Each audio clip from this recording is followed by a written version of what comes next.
कोई शाक्त, कोई शैव, कोई वैष्णव। सबके आराध्य अलग अलग थे, भाषा अलग, पर सबकी भक्ति में एक ही परमात्मा, एक ही ब्रह्म, एक ही ओंकार के दर्शन सारे देश को हो रहे थे।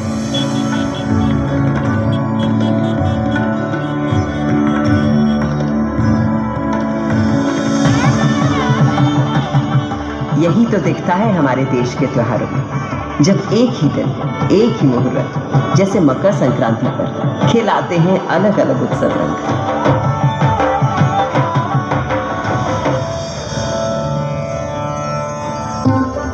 इस लाल किले को बनवाया था मुगल शहंशाह शाहजहां ने। बलुए पत्थरों से मुझे गढ़ा गया था और इस मजबूती से कि 400 साल बाद आज भी मुझे हिलाना नामुमकिन है।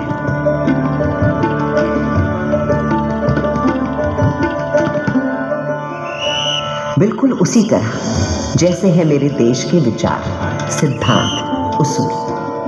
असल में भारत सिर्फ एक देश नहीं है, भारत नाम है एक सोच का।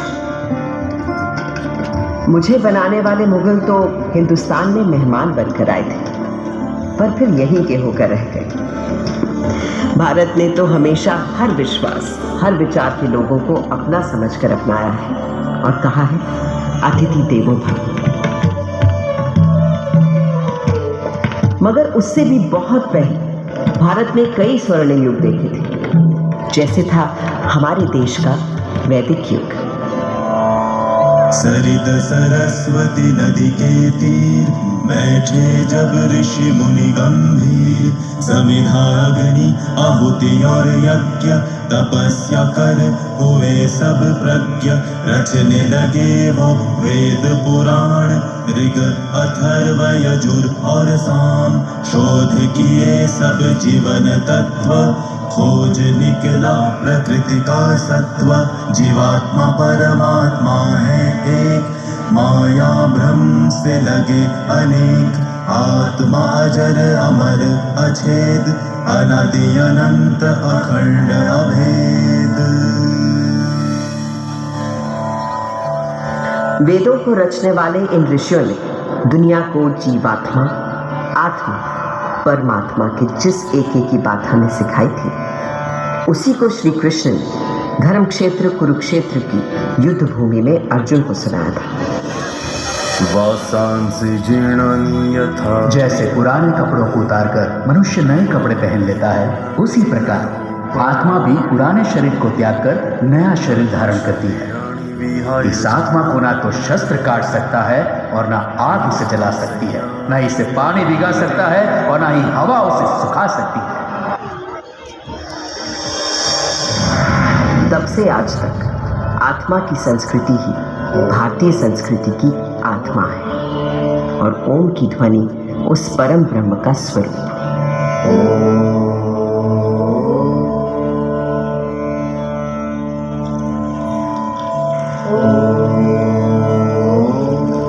आज सरस्वती भले ही आंखों से ओझल हो गई हो, पर नासा के सर्वेक्षण बताते हैं कि सरस्वती अभी तक जीवित है और अब धरती के भीतर भीतर बहती है।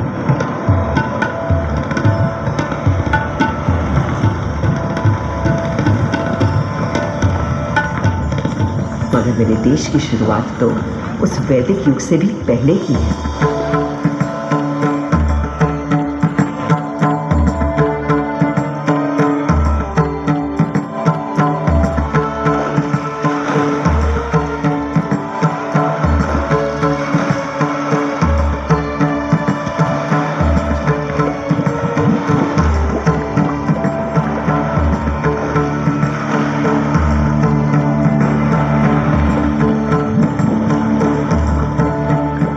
सिंधु के किनारे एक ऐसी सभ्यता उभरी, निखरी, संवरी, जो संसार में कभी भी कहीं भी नहीं देखी थी। उस वक्त के हमारे शहर थे स्मार्ट इंटेलिजेंट सिटीज।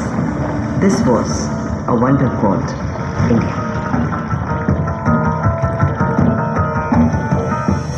5000 साल पहले जो बुनियाद सिंधु सरस्वती सभ्यता के समय डाली गई थी, वो आज हमारे भारत का आधार है। संस्कृति का ऐसा अखंड अटूट सिलसिला आपको संसार में कहीं भी नहीं मिलता।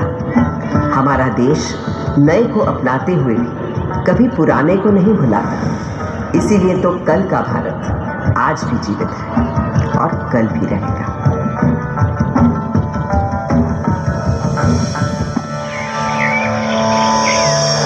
एक और बड़ी विशेषता है मेरे भारत की, सत्य की खोज। भारत नाम का अर्थ ही है भा यानी प्रकाश, और उसकी खोज में लगा हुआ व्यक्ति। प्रकाश यानी सत्य की खोज में केवल योगी, मुनि, ऋषि ही नहीं, सुख सुविधा में पले बढ़े राजा राजकुमार भी किसी से कम नहीं रहे।